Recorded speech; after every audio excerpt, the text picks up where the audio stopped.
ساقي جان یو کفر کړی دی، یو جرم یې کړی دی، او ټول مولان خیرې کوي، خصوصا پیر مفتی ګوهر علي شاه صاحب وایي چې خدای پاکه د سپي په مرګ کې او څوک د مسلمان زوی پسې ګوري چې لاړ شي او خبره ولا ختمه کې مړي کی.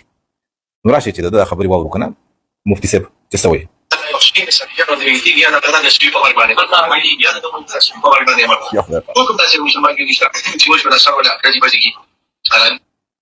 څوک هم داسې نشته د مسلمان زوی چې لاړ شي او د سر ولا ډزې بازي کی، د سر ولا خور کې ختم کې مړي کی.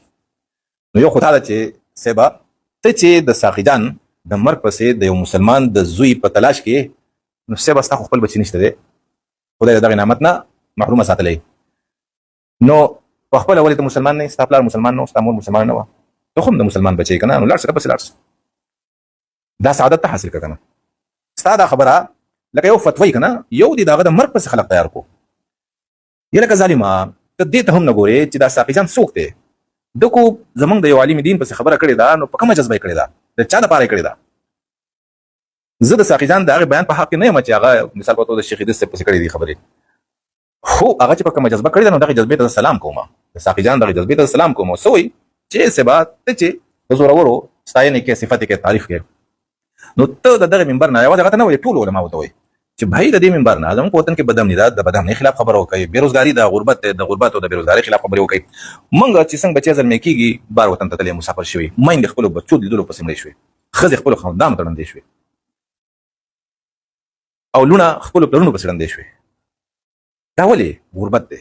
د غربت د وجې نه څومره سفید پوشه خلق خاندانونه دي چې د هغو زنانه خپل عزتونه خرڅوي، څومره خلق غلاګانې کوي، اجرتي قاتلان شو.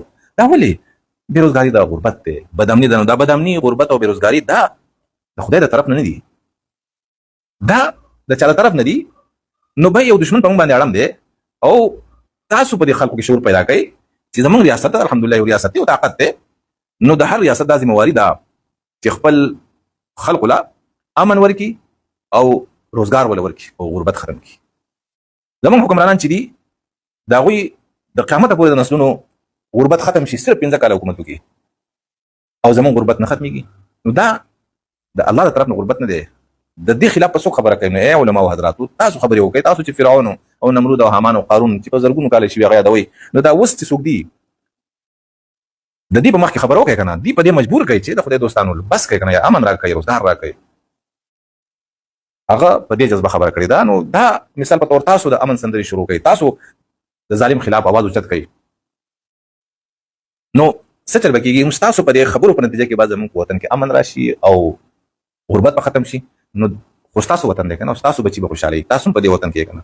نو ساقي جان په دې جذبه خبره کړې ده، هغه څه حتک او توهین نه دی کړی. نو تاسو پسې اوس پرون جمعه وه او په هر جومات کې پسې خیرې شوي دي، کنځل شوي دي، د رسول پاک صلی الله علیه وسلم په منبر ناست دي او ګوره خیرې کوي او کنځل کوي. دې پیر صاحب پسې چل وکړو، سړي تیاروي.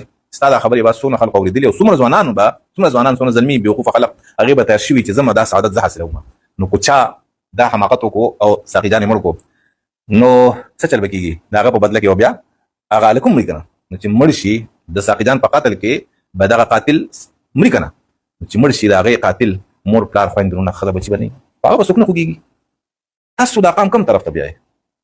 او تاسو خو هغه خبرې کوئ چې لکه رسول پاک صلی الله علیه وسلم د خپل د تره زوی قاتل او قاتله معاف کړي دي. تاسو خو دا خبرې وایي چې سلام اس پر कि जिसने बेकसों की दस्तगीरी की, सलाम उस पर कि जिसने गालियां सुनकर दुआएं दी. نو भाई ساقي جان خو تاسو ته کنځل نه دي کړي. نو که کنځل یې ته کړي، نو تاسو چې د کم پیغمبر د امتي دعوه کوئ که نه، تاسو دته خیرې هم مه کوئ، کنځل هم مه کوئ، وجنه یې هم مه، دعا ورته وکئ. سلام اس پر कि जिसने गालियां सुनकर दुआएं दी، دعاګانې ورته وکئ. تاسو پسې خلق تیاروئ. او دا کم جرم دی؟ آیا دومره غټ جرم دی؟ یو عالم پیغمبر دی، دی خو د یو فرقې نماینده دی. عالم دین خو ته مونږ وایو که نه، دا د یو فرقې نماینده دی. او که تاسو ورته عالم دین وایي، دا نورو فرقو والا ورته نه وایي. هغه نه علم مني نه بزرګي مني. نو وروره کو په چا یې نیوکه وکړه یا چا د یو عالم پسې بد وي، تاسو به دا رویه اختیاروئ. نو زه حکومت ته دا خبره کوم، خپل د پښتونخوا حکومت ته، وزیر اعلی ته او آی جي صاحب ته او کور کمانډر صاحب ته، دې ته زه دا خواست کوم چې دې مفتي ګوهر علي شاه صاحب جرم وکړو، د قتل اقدام وکړو، د چا د ساقي جان او خلق پسې تیار کړو او د خلاف مقدمه وشي. دا جرم دی، دا دهشتګردي ده.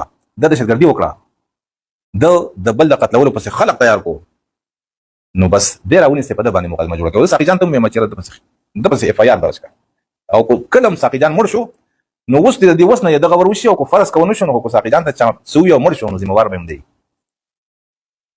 ځکه چې ساقي جان هغه جرم نه دی کړی د کوم په بدله کې چې د کوم په نتیجه کې چې هغه د مرګ سزا ورکړي شو. د مرګ سزا بولته نه ورکړي ریاست ورکړي کو چې هغه داسې ظلم داسې جرم کړی داسې ظلم کړی ساقي جان نو زه حکومت ته یم چې بای کو هغه جرم کړی راوینې سي او چې څومره دغه سزا جوړیږي هغه سزا ولا ورکړي او کو نه کړي او د خلک په سلیګي او دغه د وجنلو کوشش کوي نو بیا د دې درانه ولو خبرو کوي چې دی د پوله واچوي دی تبرید وکړي او دی ته قانوني سزا ورکړي.